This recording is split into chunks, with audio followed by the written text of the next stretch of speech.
Irmãos, eu quero convidá-los a abrir a palavra de Deus em Êxodo, capítulo 20. Nós leremos do versículo 8 ao versículo 11. E eu também gostaria de pedir que você abrisse a sua Bíblia em Deuteronômio 5, e nós leremos do verso 12 até o verso 15. É o mesmo mandamento em duas versões. Ele, em Deuteronômio, é repetido por Moisés a uma nova geração dos filhos de Israel que estava prestes a entrar na terra do Egito. Então, nós vamos ler as duas versões, porque elas se completam.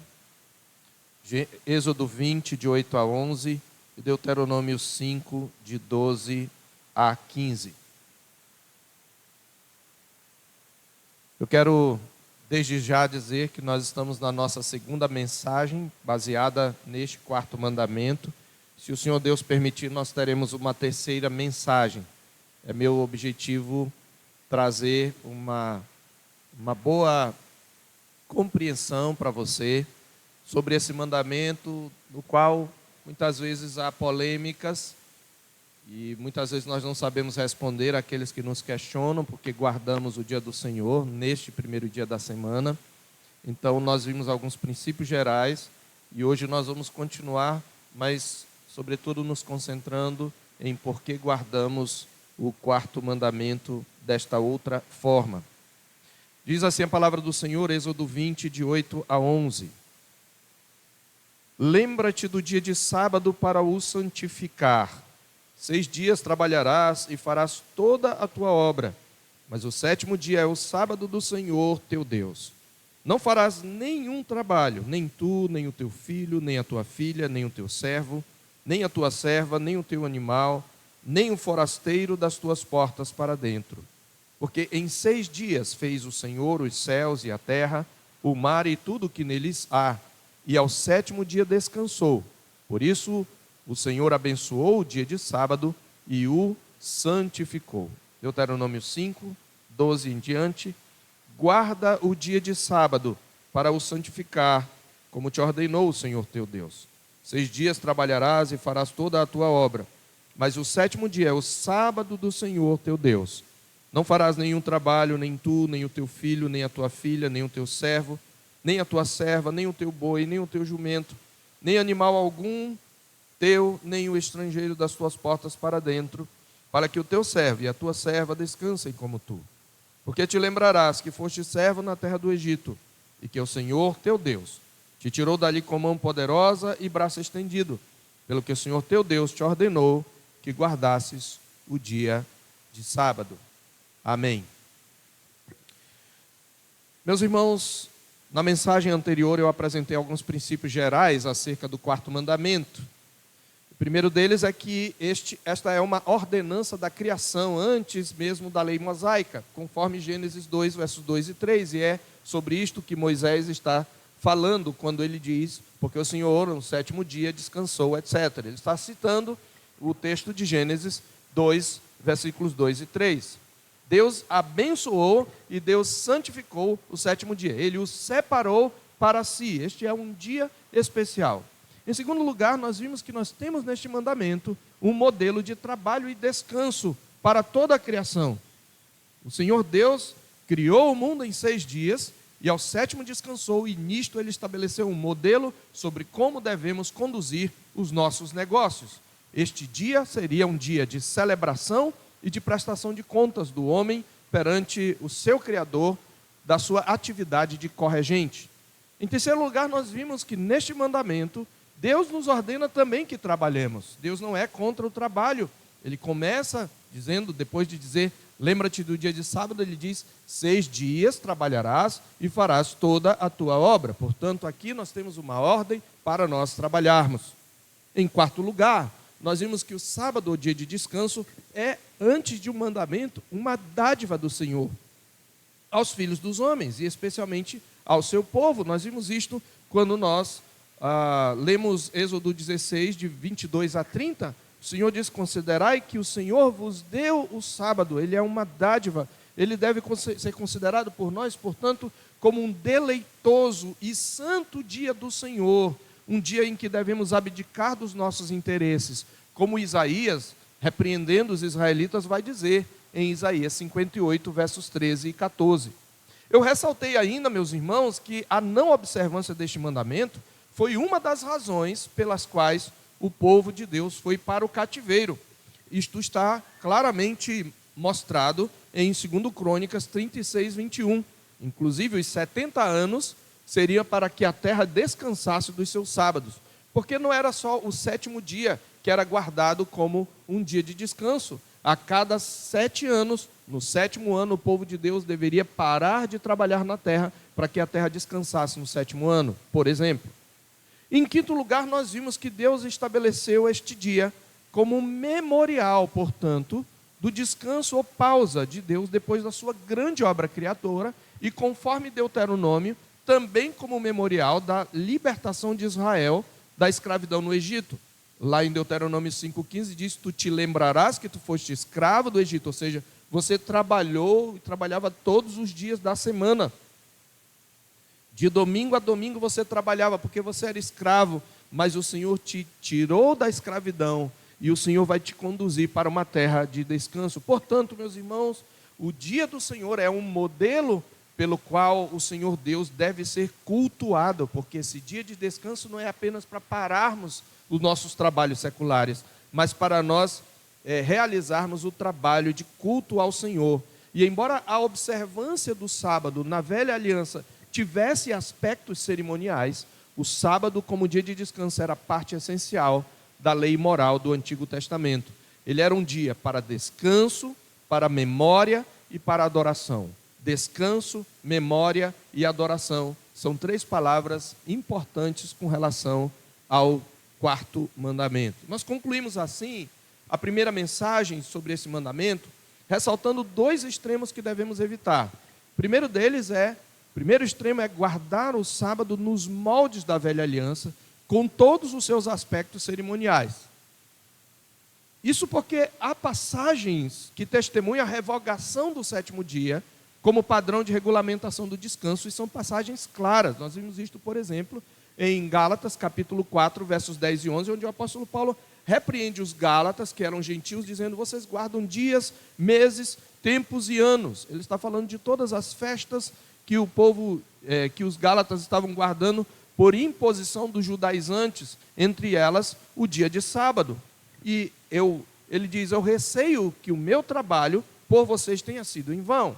E ainda em Colossenses capítulo 2, 16, Paulo também adverte: portanto, ninguém julgue vocês por causa de comida e bebida, ou dia de festa, ou lua nova, ou sábados, porque tudo isto tem sido sombra das coisas que haviam de vir, porém o corpo é de Cristo. Ele está dizendo que a guarda do sábado naqueles moldes era uma sombra, e Jesus já veio. Então, quando Jesus vem, eu abandono a sombra por aquilo que ela projetava, que é a realidade, que é Cristo.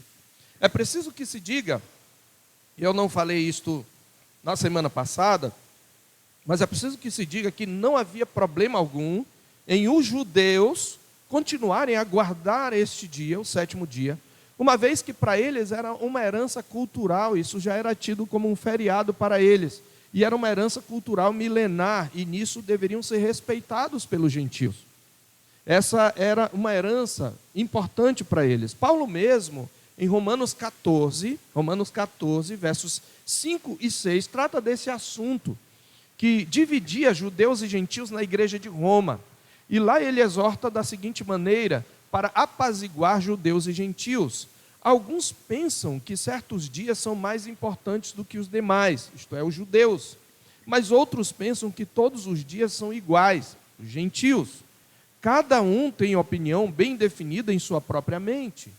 Quem pensa que certos dias são mais importantes, faz isso para o Senhor. Quem come de tudo, faz isso para o Senhor, porque dá graças a Deus. E quem não come de tudo é para o Senhor, que não come e dá graças a Deus. Paulo está se referindo às leis cerimoniais dos judeus, às leis dietárias, pelas quais eles não comiam certos animais considerados imundos. Regras que os gentios não seguiam, mesmo depois da sua conversão. Portanto, ele está colocando aqui meio que um aspecto cerimonial, né? Ele está colocando um aspecto cerimonial do sábado, que é a guarda do sábado no 7º dia. E Mas o problema, qual era o problema? Era quando os judeus condicionavam essa guarda do sábado à salvação e à justificação e queriam impor aos gentios a guarda do quarto mandamento nesses moldes. É quanto a este último caso que nós temos as repreensões nos textos de Gálatas e Colossenses que eu citei.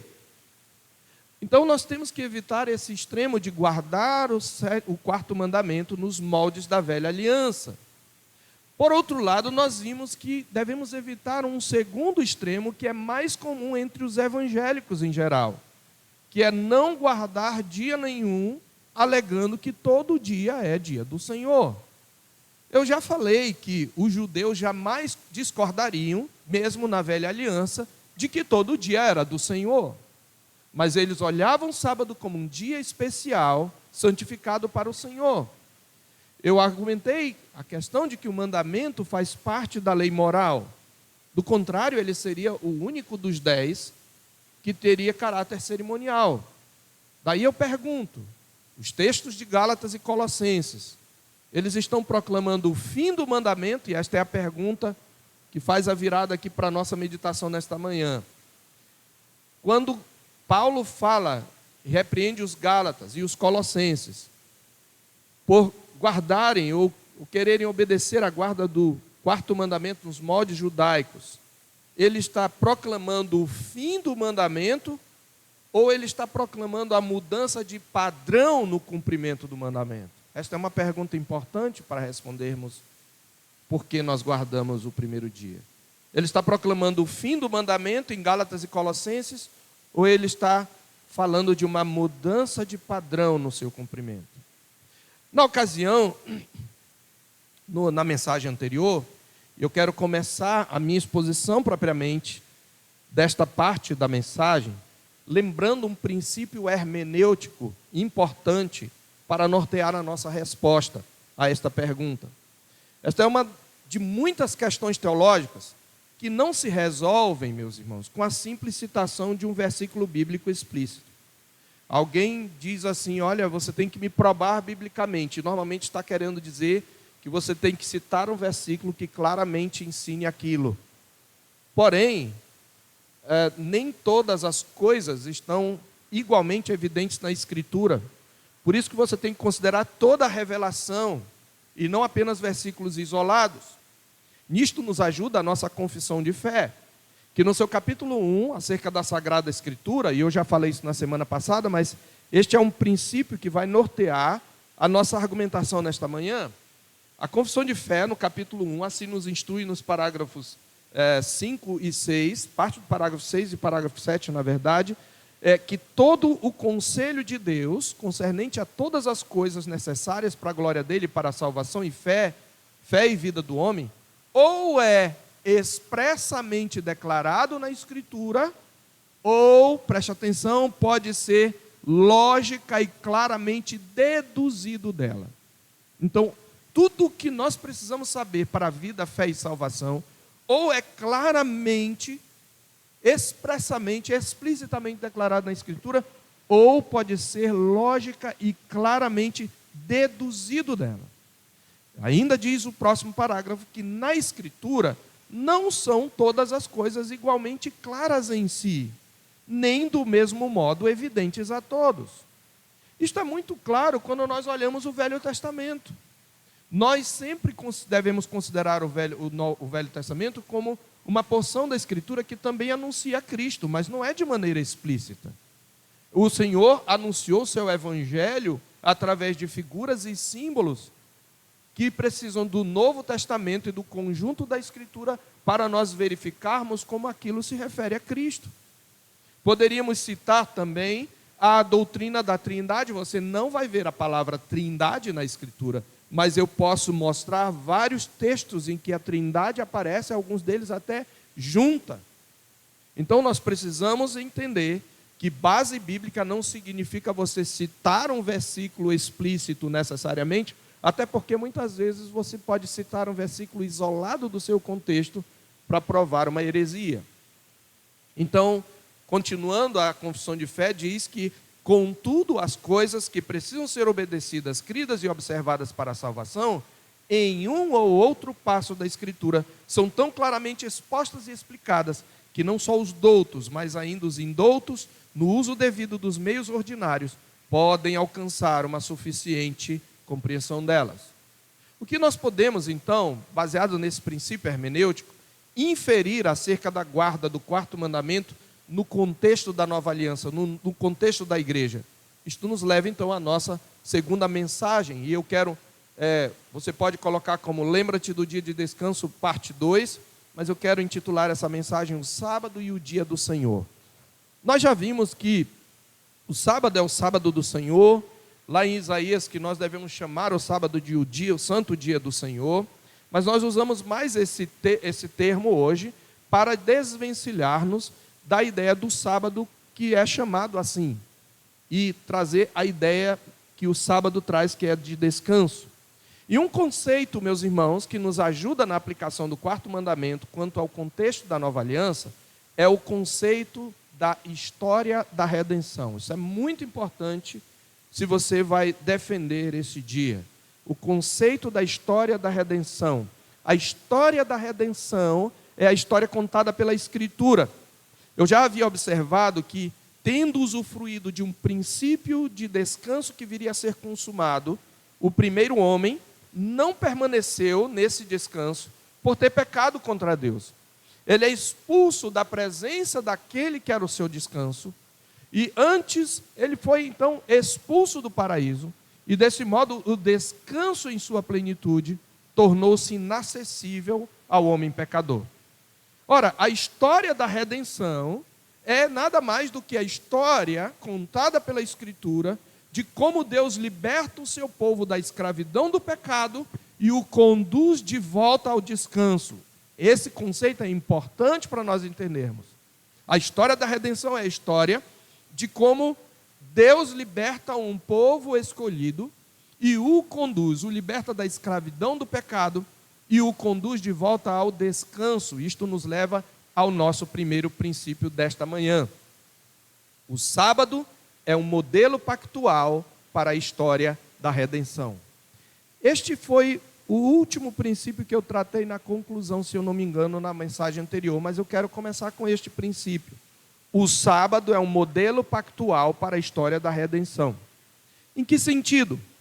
Desde os tempos do Velho Testamento, o sábado, meus irmãos, apontava tanto para o passado, isto é, para a criação do mundo, para aquele descanso de Deus, e para o descanso perdido, e ainda para a redenção de Israel, como o sábado também apontava para o futuro. Ou seja, para aquele dia quando o povo de Deus entraria no seu descanso. Quando Deus liberta Israel, Ele está guiando o seu povo rumo ao descanso. E esse tema do descanso é recorrente na Escritura. Eu quero que você abra, pelo menos em Deuteronômio 12, versos 9 e 10, e em Josué 21, versos 43 e 44. Deuteronômio 12, versículos 9 e 10.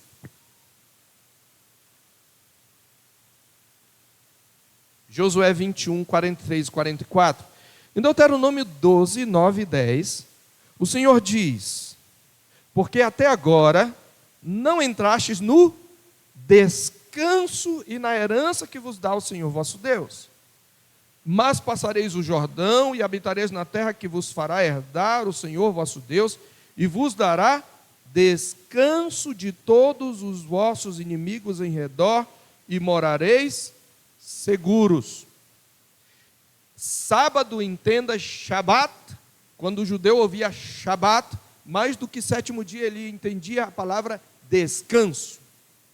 De novo, agora em Josué, capítulo 21, já tendo o povo entrado na terra e vencido pelo menos a grande maioria dos seus inimigos, está escrito nos versos 43 e 44 e 45, o Senhor lhes deu repouso em redor, descanso, segundo tudo quanto jurara a seus pais, Nenhum de todos os seus inimigos resistiu diante dele. A todos eles o Senhor lhes entregou nas mãos. Nas mãos. Então, ele lhes deu repouso. Eu poderia citar passagens quando fala que Deus deu repouso, descanso a Davi de todos os seus inimigos. Mas o que é interessante entender é que o descanso concedido ao povo de Deus por meio de Josué não foi o cumprimento perfeito e final dessa promessa. No próprio livro de Juízes, no capítulo 1, de 27 a 36, temos uma lista de cidades não conquistadas. Nós não vamos ler, mas lá está dizendo, Manassés não expulsou os habitantes de Bet-Seã, Efraim não expulsou os cananeus, Zebulon não expulsou os habitantes de Quilom. Aqui está dizendo, esse descanso não foi perfeito. Esse descanso não foi final. Então, essa promessa parcialmente cumprida gerou uma expectativa de um descanso maior. E esta é, meus irmãos, a argumentação do autor de Hebreus.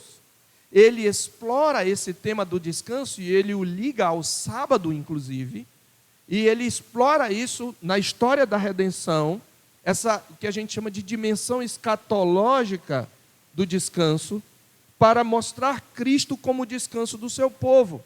E aí eu preciso que você abra em Hebreus capítulo 3, a partir do verso 7, onde o autor vai exatamente relembrar as peregrinações de Israel rumo ao descanso e de por que eles não desfrutaram plenamente do descanso. Você vai ver que nos versos, no capítulo 3, de 7 a 19, nós não vamos ler todo, mas ele diz: assim, pois, como diz o Espírito Santo, hoje se ouvirdes a sua voz, não endureçais o vosso coração, como foi na provocação, no dia da tentação no deserto, onde os vossos pais me tentaram, pondo-me à prova, e viram as minhas obras por 40 anos. Por isso me indignei contra essa geração e disse: estes sempre erram no coração, eles também não conheceram os meus caminhos. Assim, jurei na minha ira, não entrarão no meu descanso. Ele está citando o Salmo 95, versos 7 a 11, que por sua vez olha também para o passado, para a peregrinação de Israel, para aquela geração que morreu no deserto e não entrou na terra do descanso. E o autor de Hebreus, ele exatamente conclui advertindo que os crentes da nova aliança, ele na verdade adverte os crentes da nova aliança a não seguirem o mesmo exemplo de incredulidade dos crentes do passado. Observe o que diz o capítulo 4 de Hebreus, verso 1. Temamos, portanto, que sendo nos deixada a promessa de entrar no descanso de Deus, suceda parecer que algum de vós tenha falhado. E na sequência da sua argumentação, o autor se utiliza da ordenança da criação, do sábado, como um padrão para a história da redenção. Ele está falando do descanso de Deus, e aí, ele diz no verso 3, olha o que ele diz: nós, porém, que cremos, entramos no descanso, nós que cremos em Cristo, conforme Deus tem dito, assim jurei na minha ira, não entrarão no meu descanso, embora certamente as obras estivessem concluídas desde a fundação do mundo, porque em certo lugar assim se disse no tocante ao sétimo dia, e descansou Deus no sétimo dia de todas as obras que fizera, e novamente no mesmo lugar não entrarão no meu descanso. Você percebe? Ele cita a ordenança da criação e ele liga a história da redenção. Esse descanso que Deus prometeu, aqueles desobedientes não entraram. Cuidado para não acontecer com vocês. Portanto, o sábado, ele é um modelo para a história da redenção. Nós precisamos ter isto em mente. Então, na sequência, o autor se utiliza da ordenança da criação como padrão para a história da redenção. E então, eu quero pular para os versos 8 e 9. Ali ele ressalta o caráter provisório do descanso providenciado por Josué. Olha o que ele diz: ora, se Josué lhes houvesse dado descanso, não falaria posteriormente a respeito de outro dia. Por que ele está dizendo isso? Porque quando ele cita o texto, por isso jurei na minha ira, não entrarão no meu descanso, ele está citando o Salmo 95. E o Salmo 95 foi escrito bem depois de Josué, na época de Davi. Então ele está dizendo, se Deus está fazendo uma promessa para a geração atual, baseado no exemplo passado, não entrarão no meu descanso, então Josué não deu o descanso definitivo, há um outro descanso. É essa a conclusão dele, verso 8. Portanto, resta um repouso para o povo de Deus. E na sua Bíblia tem uma letrinha na palavra repouso, e se você observar, lá embaixo, na nota de rodapé, o tradutor explica repouso ou repouso sabático. Sabe por quê? Porque a palavra para repouso aqui é a palavra sabatismos. Ele diz, portanto, resta um sabatismos, resta um sábado para o povo de Deus. Literalmente ele está dizendo, resta um sábado. O verso 10 especialmente lança luz sobre a relação desse repouso sabático restante com a obra redentora de Cristo. Ele diz, porque aquele, e aqui eu vou ler conforme o texto original, porque aquele que entrou no seu próprio descanso, também ele mesmo descansou de suas obras, como Deus das suas. Aí está aquele que entrou no descanso de Deus, né? Mas no original não tem Deus. Se você olhar todo esse texto, o tempo todo quando ele fala do descanso, ele fala como descanso de Deus, nunca o meu descanso. Mesmo quando eu desfruto, eu estou desfrutando do descanso de Deus. Então, essa introdução da palavra Deus foi particularmente um erro do tradutor, porque o texto está dizendo, aquele que entrou no seu próprio descanso, também ele mesmo descansou de suas obras, como Deus das suas. Quem foi que entrou no seu próprio descanso?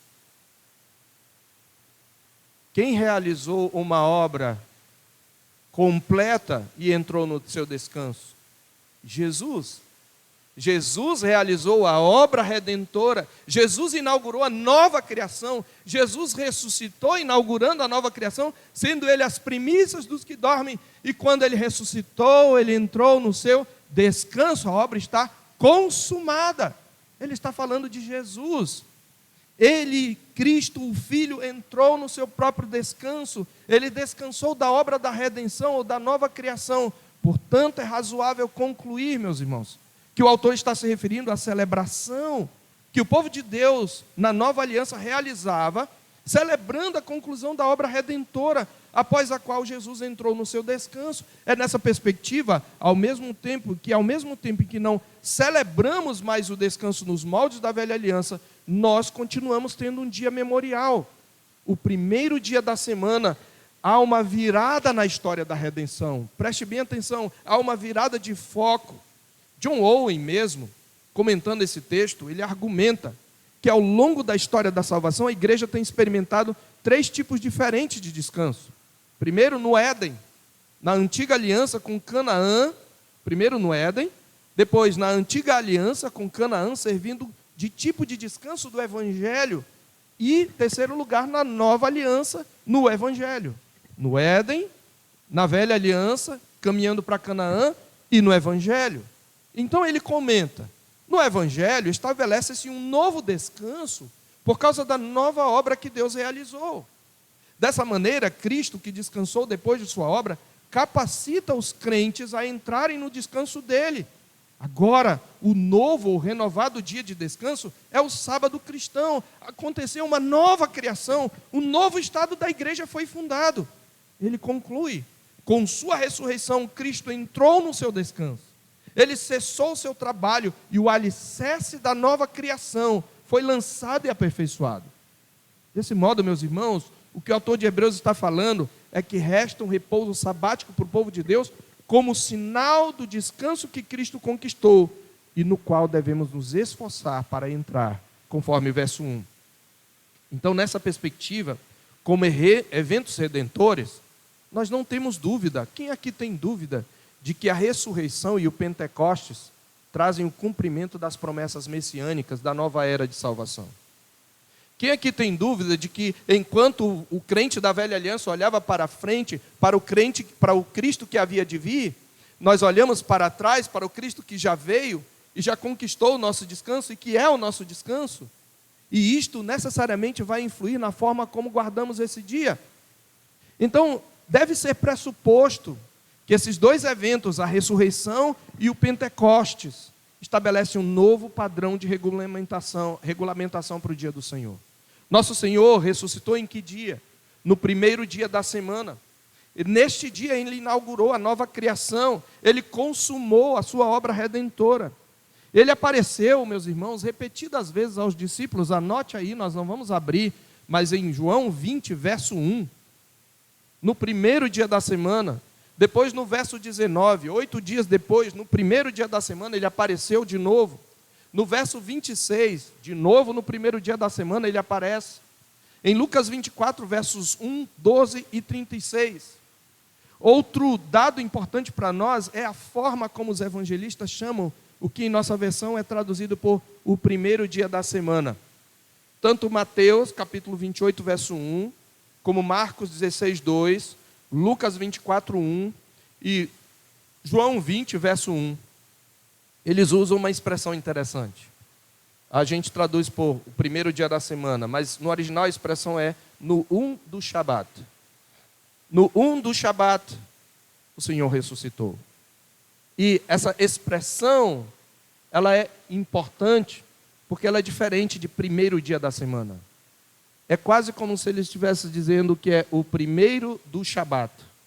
É o primeiro sábado. Então, de igual modo, o derramamento do Espírito Santo, marcando a última etapa da história da redenção, ocorreu num domingo. O que é que diz lá em Atos 2, verso 1? Ao cumprir-se o dia de Pentecostes. Você tem que ir para o Velho Testamento e ver quando era que cumpria-se o dia de Pentecostes. Quando você mete a foice na seara, na lavoura, você a partir dali conta 7 semanas. Serão 49 dias, 7 sábados. No dia imediato ao 7º sábado, você vai celebrar o Pentecostes. Qual é o dia imediato ao sábado? É o domingo. No primeiro dia da semana, portanto, o Espírito Santo desceu sobre a igreja. Todos esses fatos que marcam uma virada na história da redenção acontecem no primeiro dia. Mas por que nós não vemos claramente a igreja guardando? Porque ela vive um período de transição no primeiro século, no qual ela precisava, antes de tudo, desvencilhar-se do judaísmo. Então a igreja foi aplicando essa nova perspectiva progressivamente, razão pela qual não encontramos mandamentos explícitos quanto à guarda do domingo. Porém, nós temos pelo menos mais 3 passagens, além da que eu mostrei em Hebreus, que nos apontam o costume de se reunir em domingo.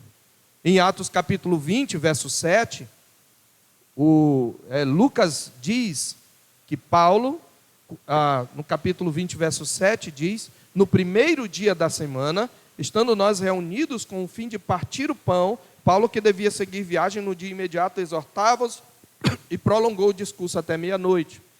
Os primeiros dias dos cristãos da igreja chamada primitiva, diariamente eles queriam se reunir com a descida do Espírito Santo. Mas aqui já em Troade, está claro que eles se reúnem nesse primeiro dia para partir o pão, isso quer dizer para tomar a ceia, era um dia de culto. Paulo prega, até um rapaz cai da escada, né, porque cai lá da sacada da casa. Então, veja, isto ocorre no primeiro dia da semana, e no verso 6, Lucas diz que naquele lugar, eles passaram uma semana. Eles passaram uma semana ali, por que eles se reuniram logo no primeiro dia da semana? É uma pergunta que deveríamos responder. Em 1 Coríntios, capítulo 16, versos 1 e 2, também está escrito: quanto à coleta para os santos, fazei vós também como ordenei às igrejas da Galácia. No primeiro dia da semana, cada um de vós ponha de parte em casa conforme a sua prosperidade e vá juntando para que se não façam coletas quando eu for. Por que eles deveriam juntar no primeiro dia da semana? Este era o dia em que eles se reuniam para cultuar. E ainda em Apocalipse capítulo 1, verso 10, a palavra de Deus diz que João estava na ilha de Patmos. E ele diz assim: achei-me em espírito no dia do Senhor, e ouvi por detrás de mim voz como de trombeta. Que dia é esse dia do Senhor? Essa expressão traduzida por do Senhor, ela ocorre mais uma vez lá em 1 Coríntios 11, quando ele fala: não é a ceia do Senhor que comeis, referindo-se ao Senhor Jesus. Então o dia do Senhor é o dia do Senhor Jesus. Logo, João está falando do primeiro dia da semana. Tendo em mente, meus irmãos, portanto, que o sábado nas Escrituras, ele é relacionado tanto com a criação como com a redenção. E considerando a ressurreição de Cristo como consumadora do programa criativo e redentivo de Deus, o sábado adquire uma nova perspectiva com esse evento redentor. Antes, o judeu descansava no sábado olhando para o descanso que havia de vir. Nós descansamos no início da semana olhando para o descanso que já veio. É isto que diz O. Palmer Robertson no seu livro Cristo dos Pactos.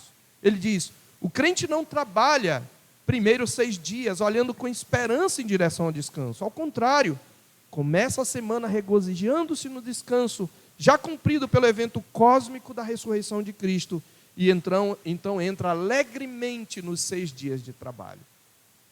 Devemos considerar ainda o peso da tradição cristã, que nós não devemos desprezar desde os primeiros anos da igreja.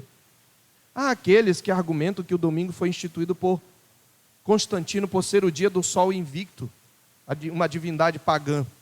Embora esse realmente fosse um dia dedicado pelos pagãos a uma divindade, Constantino só fez oficializar algo que os cristãos já faziam. E há farta documentação histórica demonstrando que os cristãos se reuniam no domingo bem antes de Constantino sequer nascer, quanto mais subir ao poder.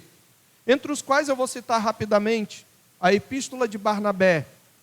Não é um livro inspirado, mas data de cerca de 100 depois de Cristo. Pouco tempo depois de morrer o último apóstolo João. Na Epístola de Barnabé está escrito: portanto, também nós mantemos o 8º dia com alegria, o dia também em que Jesus ressuscitou dos mortos. A Epístola de Inácio, de Antioquia, cerca de 110 depois de Cristo, discípulo de João: não vos enganeis com estranhas doutrinas, nem com as fábulas antigas que não são proveitosas, porque se nós ainda vivemos segundo a lei judaica, nós reconhecemos que não temos recebido graça. Portanto, aqueles que foram educados na antiga ordem das coisas vieram à posse de uma nova esperança, não mais observando o sábado, mas vivendo na observância do dia do Senhor, em que também a nossa vida surgiu novamente por ele e por sua morte. Plínio, governador da Bitínia, escreve ao imperador Trajano em 111 depois de Cristo, relatando que os cristãos tinham o hábito de se reunir num certo dia.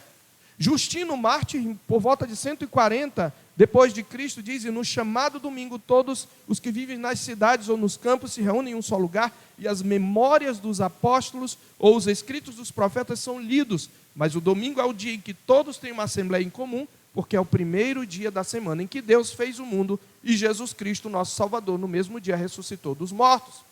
O Didaquê, que quase entra no cano, o ensino dos 12 apóstolos, data de 145 a 150, diz: no dia do Senhor, reúnam-se, partam o pão, participem da Eucaristia. Este Didaquê é o primeiro escrito didático para o ensino dos novos discípulos. Irineu de Leão, cerca de 155, entre 155 e 202, diz: o mistério da ressurreição do Senhor não pode ser comemorado em qualquer dia, senão no dia do Senhor, e somente nele devemos observar o descanso da festa de Páscoa. Cipriano, já no século III, porém antes de Constantino, o 8º dia, isto é, o primeiro dia após o sábado, é o dia do Senhor. Anatólio, em 270, nossa preocupação com a ressurreição do Senhor, que teve lugar no dia do Senhor, nos levará a celebrá-lo. Pedro, bispo de Alexandria, em 306, portanto antes do edito de Constantino. Mas o dia do Senhor nós celebramos como um dia de alegria, porque nele o Senhor ressuscitou dentre os mortos.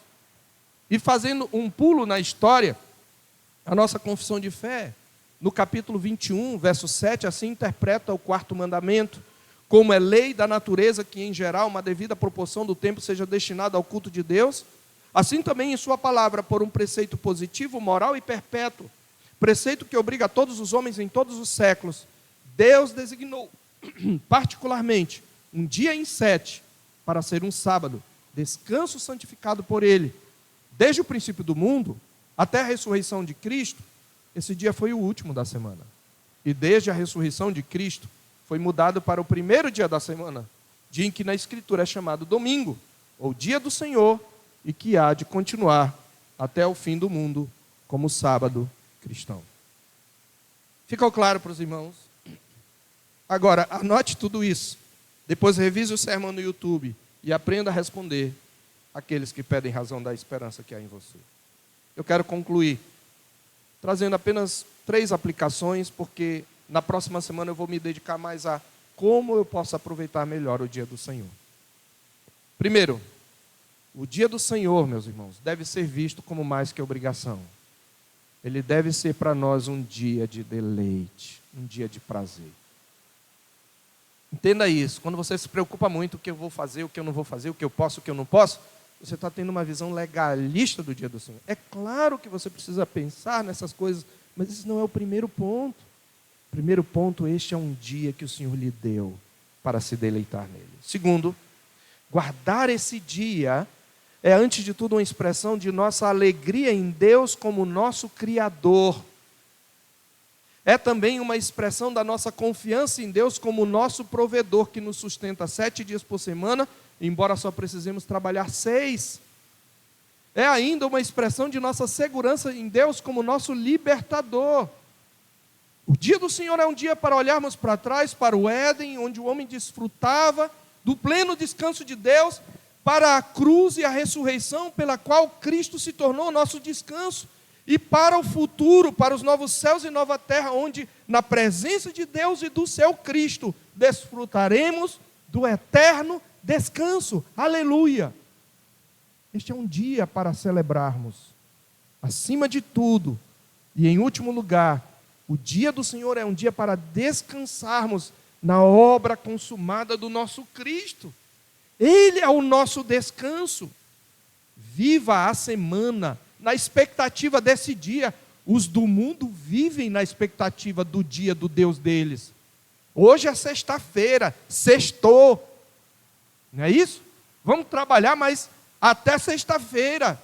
Viva na expectativa desse dia, mais do que os ímpios vivem na expectativa do dia do Deus deles. Prepare-se de antemão para esse dia, para que ele seja proveitoso. Esta é a coisa mais importante para nós entendermos no dia do Senhor.